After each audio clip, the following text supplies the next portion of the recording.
Hello everybody, it's your non-binary pal Gracious E.V.A here. So, one day while I was getting ready to work on some Mysteries of Dysteria pages, I saw an ad for a competition. But not just any competition, a manga drawing competition.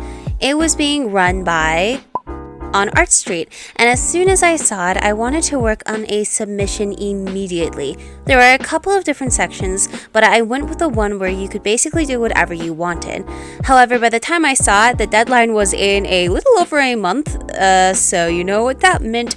I worked on an entire short one-shot manga in a month. Wow, it's almost like that's the name of the video. So how did I do this in a month? Well, that's what I'll talk about, and I'll also be talking about what it was like working on a manga instead of a Western style comic like I normally do. But first, this video is obviously inspired by the one made by E.V.A Illustrates, where he also talks about him doing a manga one shot, and I believe he did his in a week, which is crazy.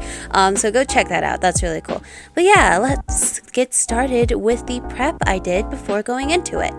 The first thing I did was think about the story I wanted to turn into a manga, and I had a couple options in mind, but then the idea I landed on hit me. The story was going to be one I had thought about doing a comic about anyway, but thought that the story would be too short for a full comic. However, it would work perfectly for this. It just so happened that around this time, I had also redesigned this character. This character is Clematis, my possessed demon child that I talked about in my Deadly Seven Sins video, and this story is their backstory. I'm not going to spoil anything, although you can probably imagine what's going to happen based on their current look, but the phrase that can describe this story is, the child that is not accepted by the village will burn it down to feel its warmth. I'll put whoever made that quote, because I don't actually know who made that quote. After figuring out the story, I wrote a short little outline and started working on the script. I was able to get this done in like 2 days, and something I did while working on it was make my own font for Clematis's demon dialogue.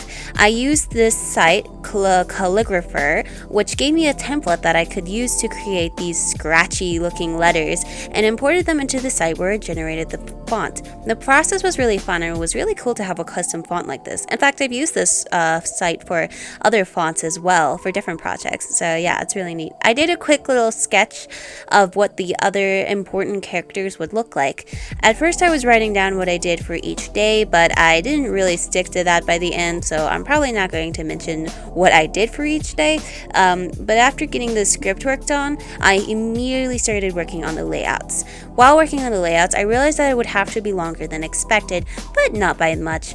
Although I will admit I was a little nervous to get about 20 pages done in a full month, but once I got all the layouts done, which I also somehow only got done in 2 days, I put the layouts on my computer since I did them in IBS Paint X, and after that I also went ahead and did all the paneling. Because I was working in a bigger canvas size for this, I did go ahead and use the actual panel tool, which made it go a lot faster. I normally don't use the panel tool because for some reason when I make diagonal cuts with it, the lines turn out all pixelated, but I couldn't really complain this time because of the time limit. So yeah, with all that down, it was finally time to do some drawing. One of the first things I did was create this little concept sketch of what I wanted the whole thing to look like.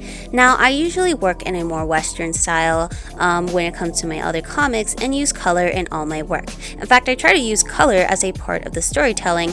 However, with manga, you have to work in grayscale. But I decided instead of doing a standard manga look with screen tones and everything, that I would do a completely painted look with ink, a bit more of a watercolor style even. I used this brush for the line art and these for the quote-unquote coloring. I wanted to do this so that one, I could just paint everything in with one flat tone and not really worry about different values, but also because I figured if I can't use color to tell the story, that I'd use texture and painterly techniques too.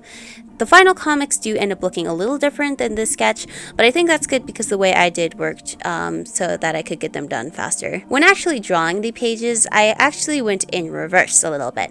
I started with the final 2 pages, mostly because they were so simple, and did the first few pages near the end, and you'll see that in the footage here. The exact process I did was keep the sketch to just the anatomy and eyes if I needed that, and draw everything else in the line art. This has fortunately worked well in the style since I already wanted the liner to feel scratchy and messy, and I don't know if I would have actually gotten that naturally if I had clean sketches. It also obviously made everything go faster, though I wouldn't recommend this if you're either more of a beginner artist or your character designs are more on the complex side and you need a bit of a better guideline first.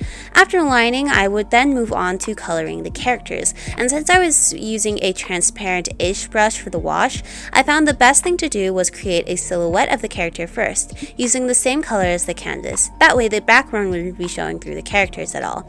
Then I did a little shading and texturing and roughly added in the background. I used the same brush I used for the sketching and some watercolor brushes for the gray wash.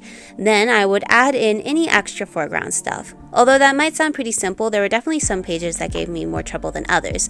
The process took me the entire month to do, although it probably would have been faster if I didn't have a bunch of other things that I was doing. I did have a really fun time though, because I got into the habit of watching spooky things to match the vibe. I watched a lot of videos from the channel Pastra, who talks about a lot of horror video games. They make a lot of cool stuff. And I ended up watching the entirety of Stranger Things, which worked out well for me because I was able to take a break in between each episode. It was like my own little ADHD timer thingy. I drew all the chiller pages first, aka the ones with the lighter values, then went all in on the terrifying pages. Unfortunately, the values don't look as dark as I thought when making them because the screen in my computer and tablet makes the contrast seem more extreme. There were still some details though that I needed to outline in white so they would be more noticeable, like what you see in the background. I also added white for the smoke and black for the blood. Some of my favorite moments drawing the panels were making some of the scenes super dramatic, like adding harsh shadows and drawing all the scenes of Clematis' demon transition.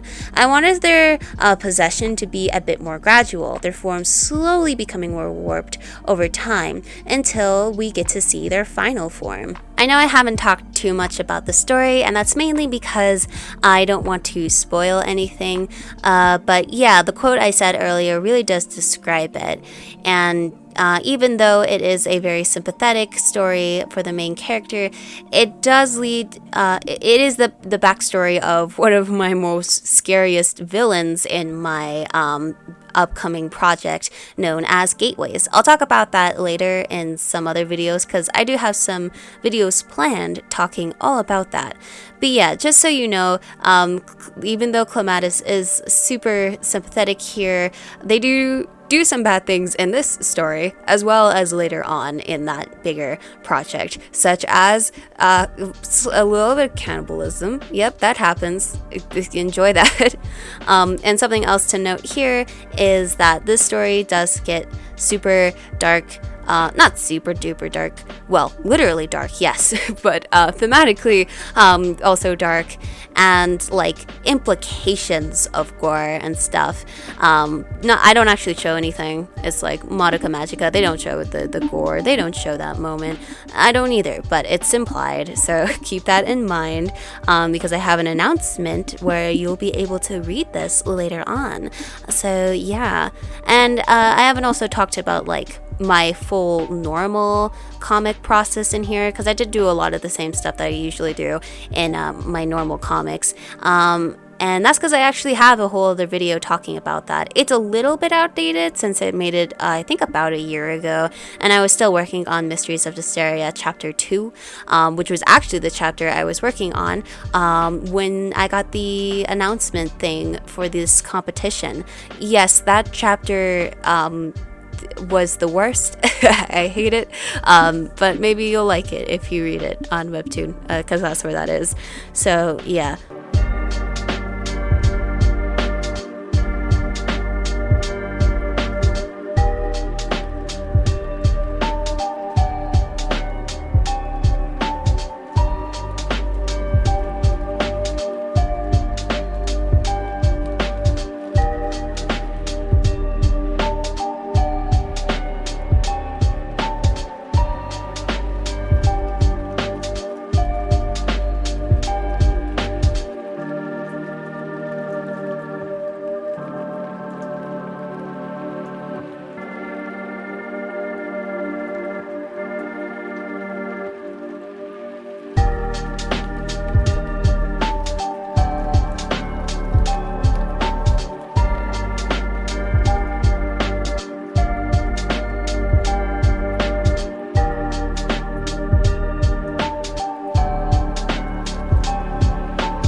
The last thing I did was make a quick cover art. I sketched it out in Ibis Paint and finished it on my computer. I kept it super simple, just having clematis surrounded by flames, with one eye being covered by a clematis flower. If you're curious why their name is clematis, that's because they are apixaling, which I feel like I've talked about pretty well on this channel, but if you don't know what I'm talking about, you can watch my Fairy Night video if you want a little more detail. Although it was really fun, I was feeling really rushed at the final week and almost had a panic attack because I realized that the due date was actually on that very night. I say almost, I did have a panic attack. Luckily, I had everything complete, and I had to stay up a little bit to turn it into a PDF and upload all the details. So yeah, that was super stressful, but I was definitely able to submit it. And just like that, it was complete. I hadn't posted it anywhere except the site used for the competition, but I can now say that the flower that burned the village is available on Webtoon and Tapas, and I might post a flip through thing on my channel as well if you're interested. I hope you enjoy this story. It is horror and, like I said, has some elements of violence. Nothing too graphic, but there are some implied violence. So yeah, I hope you enjoyed this video, and if you've ever made a one-shot manga before, let me know. Like I said, you can read this comic on Webtoon and Tapas, and I have some of my other comics on Webtoon as well, and I will see you in the next video. Bye!